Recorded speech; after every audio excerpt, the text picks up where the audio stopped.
E a Klabin é um negócio que ela está de graça, na minha opinião, né? Ela custa R$ 4 a ação preferencial, está dado, na minha opinião, tá entendendo? Recentemente eu digo questão de um ano e pouco, o mercado vinha assim com bom ingresso de recursos. Por quê? Porque os juros caíram bastante e muita gente acabou fugindo da renda fixa e veio para o mercado. E muitas empresas aproveitaram para abrir o capital. Eu não tenho o hábito de comprar ações de empresas que abrem o capital, porque nenhuma delas te oferece uma boa oportunidade de compra em termos da minha postura, da minha visão. Mas, assim, sugerido, né, por um grande amigo, um amigo de muitos anos, eu comprei ações de uma empresa chamada Ocean Pact, que é uma verdadeira calamidade. Quando eu fui examinar, mas eu comprei pouquinho também, quando eu fui examinar o estatuto, que eu examino sempre o estatuto, ela paga 0,1% de dividendo, quer dizer, não está no meu DNA, tá correto? Então eu comprei essas ações, que foram lançamento, a R$ 11. E fui comprando alguma coisa, hoje meu custo médio é R$ 3. E eu vou comprar até ter um custo médio natural para poder me livrar desse abacaxi aí. Tá entendendo? Eu nem sei, olha, eu já contestei a empresa, inclusive, né? E o cidadão lá, o diretor, falou, não, houve um equívoco, não sei o que lá. Mas a grande realidade é que a R$ 11, ele não abriu o capital, ele vendeu a empresa, ele vendeu a participação dele e depois acabou comprando mais barato agora, né? A Bolsa não tem milhões de investidores. A Bolsa tem muitos especuladores. Então, às vezes, o cidadão chega para mim e pergunta, ô Márcio, me diga uma coisa, qual é a hora de vender uma ação? Eu falo, mas a ação é feita para comprar, não é feita para vender. Tá entendendo? Então, esses milhões a que você se refere são milhões de especuladores, porque na realidade, investidores como eu, há uma quantidade muito pequena. E eu vou dizer até uma coisa que é o meu sentimento. A Bolsa, como instituição, ela não deseja investidores como eu. Ela quer que o cidadão que entre no mercado seja um especulador. Por quê? Através desses fluxos especulativos é que ele consegue gerar o quê? Ele consegue gerar emolumentos para a Bolsa. Então a Bolsa tem assim, muita pouca consideração, tá certo? Em relação aos investidores. Ela oferece muita consideração aos especuladores, que é o que ela quer que entre para o mercado. Por exemplo, o investidor, como eu, é aquele que se preocupa em ter um patrimônio que lhe permita ter uma renda mensal. Está correto? Ao passo que o especulador é aquele que está preocupado em um gap, em comprar um preço e vender em outro preço um pouco mais caro. Essa aqui é a grande... Então, às vezes o cidadão pergunta, mas como é que você conseguiu ficar milionário? Simplesmente porque eu não vendi. Está correto? O Banco do Brasil é um investimento bem sucedido, porque paga dividendos regularmente. Enfim, mas a Unipar foi aquela que foi alvo de uma explosão maior, não é isso? Ela estava muito subavaliada e ela teve um crescimento assim repentino, um crescimento inesperado, né? Inesperado pelo mercado, mas esperado por mim, tá certo? É por isso que eu apliquei dentro daquilo que é uma postura razoável. Então, a Klabin também é um outro papel que eu reputo de uma grande magnitude. Banco do Brasil, o próprio Banco Santander também, quando eu comecei a comprar a 11 centavos, e o pessoal me chamava de que eu estava fazendo uma burrada. Eu falei, tá bom, vamos ver no futuro, né? Então, eu não compro ações para vender já, eu olho para o futuro. E eu tenho sido bem sucedido, a verdade é essa, né? E a Unipar é hoje o que é, tá certo? Ela é uma empresa que evoluiu de uma forma expressiva e vem evoluindo também de uma forma expressiva e tem e tem contemplado os seus acionistas de uma forma até surpreendente no que diz respeito às distribuições, porque ela tem sido uma geradora de caixa bastante intensa e tem distribuído parte desse caixa, tá certo? Então, não tem nada de misterioso, nem de secreto, nem de nada que não pudesse ser analisado. Eu analisei, interpretei que o controlador e o administrador tinha competência de levar adiante esse projeto, levou adiante, foi feliz, e é isso aí, e tá o que tá. Então, a visita física, ela te proporciona um impacto muito mais assim, imponente e objetivo, né, daquilo que você está vendo. Porque você está vendo fisicamente o patrimônio da empresa. Eu visitei a Klabin também. Você também visitou a Klabin? E a Klabin é um negócio que ela está de graça, na minha opinião, né? Ela custa R$4 a ação preferencial. Está dado, na minha opinião, tá entendendo? É isso aí. Tem muitas coisas que às vezes a gente não pode fazer, por exemplo, em virtude de postura, assim, de posição na empresa, às vezes a gente fica impedido de comprar, não é isso? Então hoje mesmo eu estou impedido de comprar. Se eu não tivesse impedido, eu estaria comprando um pouco mais de Klabin, porque ela caiu e está numa... Agora que ela tem o projeto Puma número 2, é fantástico, né? E todos podem visitar o projeto Puma número 2 pela internet. Está à disposição de todos. Só que ninguém se interessa por isso, né?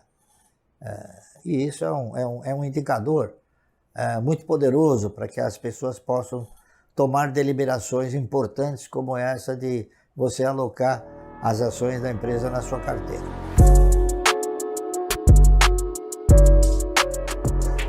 Eu tenho alguns imóveis, não é isso? Mas esses imóveis eu comprei antes de 1994, quando ainda você tinha clientes para você alugar os imóveis, né? Mas a minha postura é em ações, tá certo? Agora é lógico, quando você recebe um volume de dividendos e as ações não estão com os preços disponíveis para você comprar, você não vai pôr embaixo do colchão, é claro, né? Então você tem que colocar numa aplicação de resgate automático, que é para você ter a segurança, né? Então eu tenho algumas aplicações de resgate automático, mas com o objetivo primordial de quando os preços se oferecem como oportunidade, comprá-los.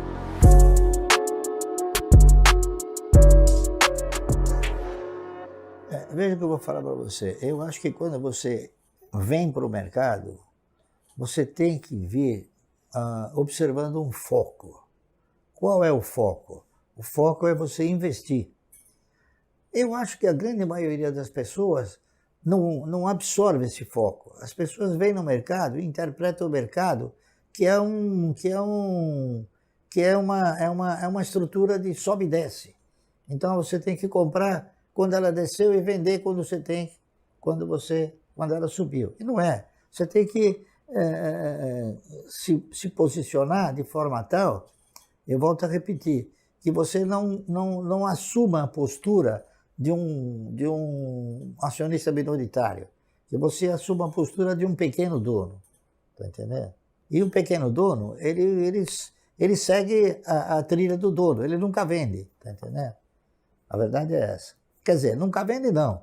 Por exemplo, o dono da Ocean Pact vendeu a empresa. Então não é nunca, né? Existem aqueles que aproveitam até o mercado para poder vender as suas empresas, tá certo? Mas essas são empresas que a gente nunca deve comprar. Mas é muito importante você, primeiro, você estabelecer uma prioridade na sua vida, né? Então, essas prioridades, elas vão fazendo com que essa prioridade vai fazendo com que você, ao longo do tempo, você vai administrando os seus egos, tá certo? E com o decorrer do tempo, você passa a controlar os seus egos. Então, eu sou uma pessoa que controla os meus egos. a maioria das pessoas não conseguem controlar os egos. Então as pessoas compram e gastam assim de uma forma desordenada. Eu não, eu gasto de uma forma ordenada, tá correto? Eu nunca faço uma aquisição sem eu ter feito uma análise muito profunda. Já fui tentado inúmeras vezes, né? Mas ninguém conseguiu, tá certo? Então eu procuro analisar e olhar o futuro. Eu não olho assim, eu olho para frente, né? Então, quando o cidadão tiver que comprar ações, tiver que entrar no mercado de valores, ele tem que analisar os projetos, ver a perenidade, ver a sustentabilidade do papel, a origem dos resultados, a potencialidade da empresa, né? o histórico de distribuições, enfim. Tem uma série de componentes que eu analiso e que são muito fáceis de serem detectados.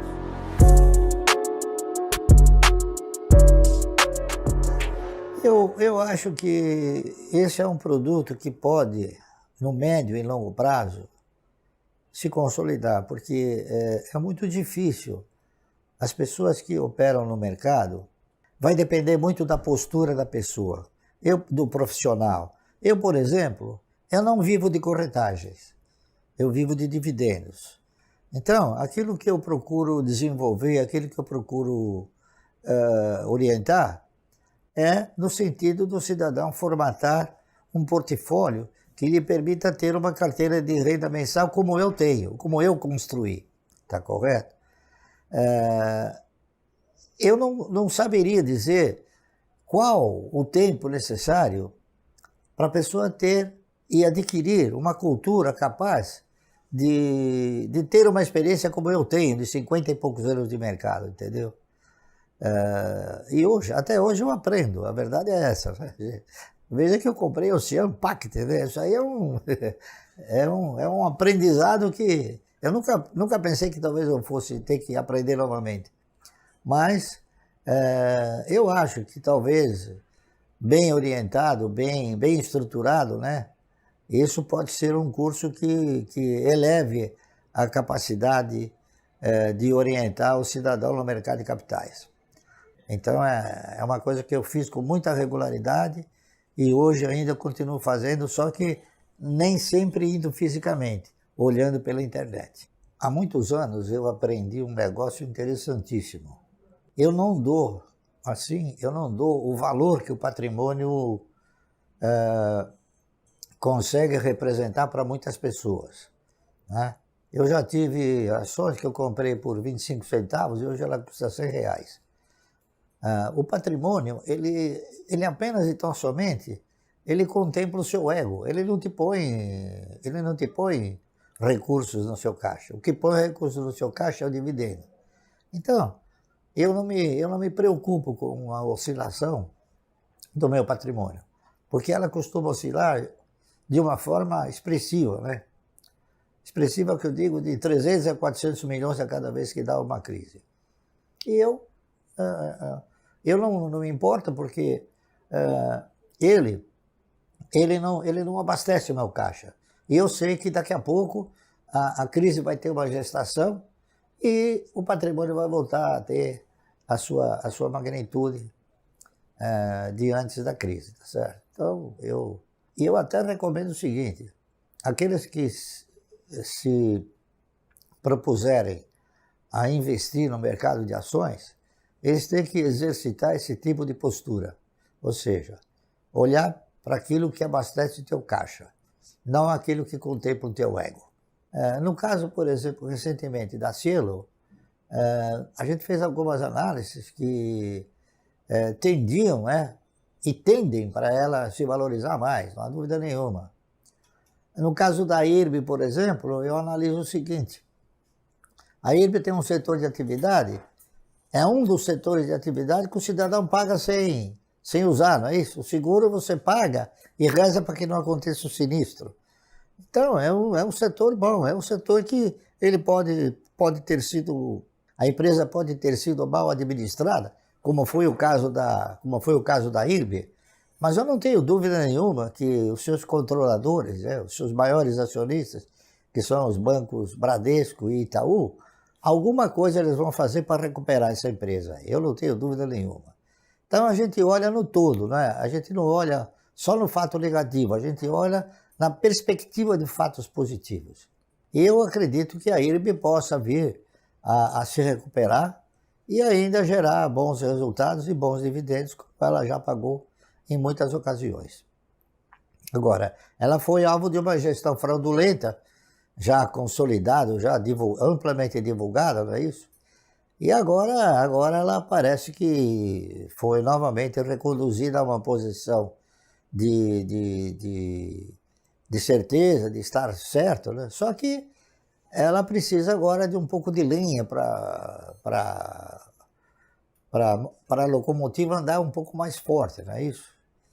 Então, eu acho que vem aí uma capitalização que vai permitir com que ela tenha recursos e esses recursos possam dar origem à contratação de novos contratos de resseguro. Eu faço as minhas próprias análises, faço as minhas próprias avaliações e normalmente eu vou visitar a empresa, tá entendendo? Eu conheço praticamente todas as empresas que eu invisto, quase todas. Eu só não conheço algumas. Por exemplo, eu não conheço a Auren, né? Que agora eu comecei a comprar um pouco dessas ações. Mas eu conheci desde o início, quando se edificaram as primeiras usinas hidrelétricas aqui no país, que foi a Camargo Correia, certo? Então eu fui visitar inúmeras vezes e vi o que representa isso, né? É um negócio fantástico, é um negócio portentoso, diga-se de passagem. E hoje a Auren, ela tem a propriedade de uma delas, que é Porto Primavera, não é isso? E ela tem aí a proposta na sua estrutura de comercializar energia, enfim. Então é uma proposta, é um projeto que me agrada bastante, certo? Então eu vou comprar um pouco disso daí, porque eu quero ter isso daí na carteira, porque a tradição é que o Grupo Votorantim sempre primou, nas parcerias que ele teve, sempre primou por distribuir bons dividendos, tá correto? Então eu acho que não vai ser diferente agora.